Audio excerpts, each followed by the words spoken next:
Napakasarap. Nilagyan ko pong nilagang itlog para mas masarap. Sa pa lang talaga. Hindi ko lang pong lumapot ng bagya. At ang chop suey, luto na rin po. Ayan. Magandang araw po mga kauban. Welcome po sa Pinilangan Lakbay. Ayan, pagsasaluhan po natin ay Bulacan Menudo style. Meron din po tayong simpleng chop suey at mainit na kanin. Meron din po tayong patis na may sili. Di ba? Tara, kain na po tayo. Mabuhay yan! Maraming salamat po sa Panginoon. Kasama-sama na naman po tayo. Naway safe po lahat. Bago pa tayong isa, pasalamatan po muna natin ang Panginoon. Panginoon, maraming salamat po sa biyaminig po sa amin sa araw po na ito. Naway yung bawat isa po ligtas, lalo na po yung malalay sa kanilang mga mahal sa buhay. Kayo na po ang bahala po sa amin. Isinusuko na po namin sa inyo lahat sa kanilang Jesus. Amen. Salamat po natin. Siya na po ako. Nakabonet ako, malamig po eh. Sa loob ng bahay plus 21, 22. Kasi pag luluto po ako, binubuksan ko po bintana para mapalitan po yung hangin. Para yung mga niluluto kong pagkain hindi umaamoy. Kahit na may range hood po. So po fresh air lagi. Sa kailangan ko rin pong fresh air syempre. Dahil di naman ako masyadong naglalabas.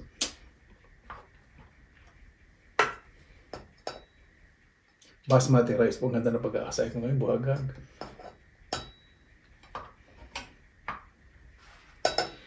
Magkukutsara tender po ako ngayon.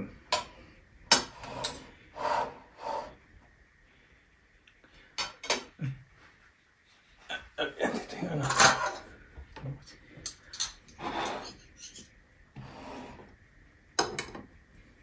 muna tayo sa menudo. Ano ko, pag nagluluto ng menudo, napakasimple. Pero napakasarap. Lalagay po siyang pasas. Pero dito sa Finland, ayaw po maglagay ng pasas. Kasi iba po yung lasa ng pasas dito eh.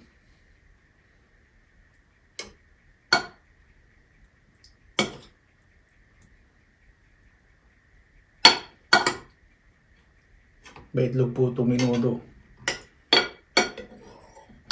Nabanggit ko na yata kanina. Pinakita ko.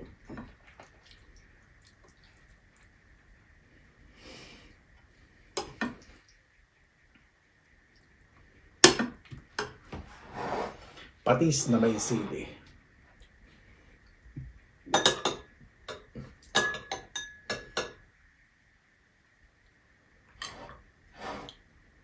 Malaki po itong kutsara ginamit ko. Actually, pang serving po ito eh. Para sa makipot kong bibig. Oh.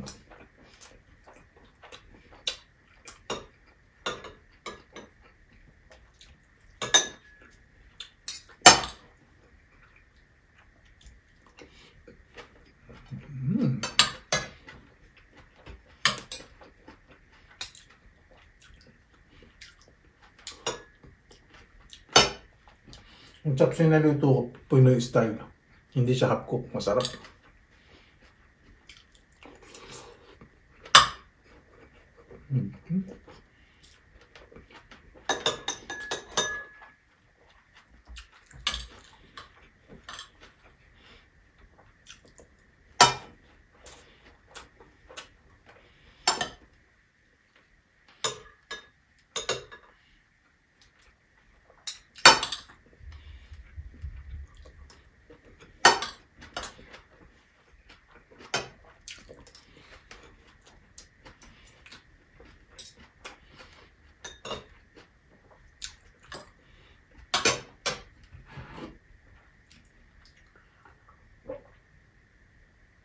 Apple juice 100%.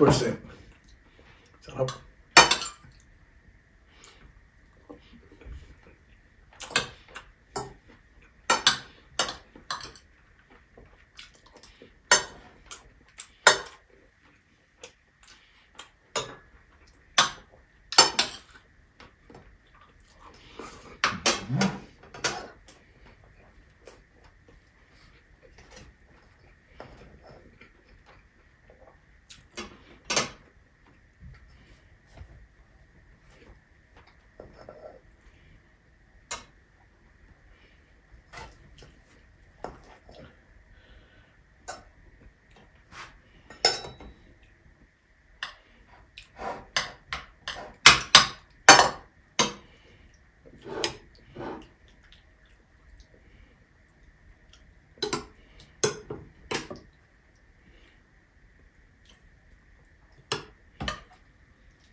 Sandaan po, no? Ito yung dalawa sa popular, menudo sa chop suey.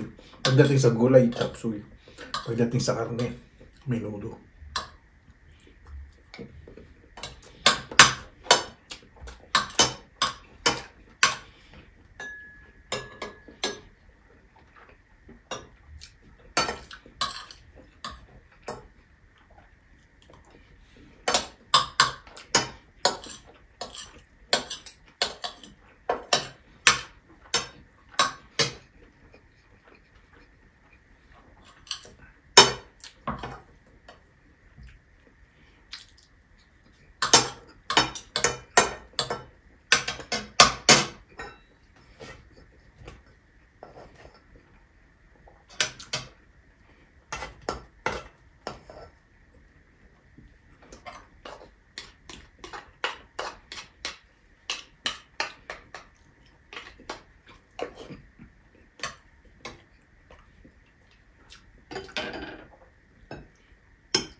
Napakasarap.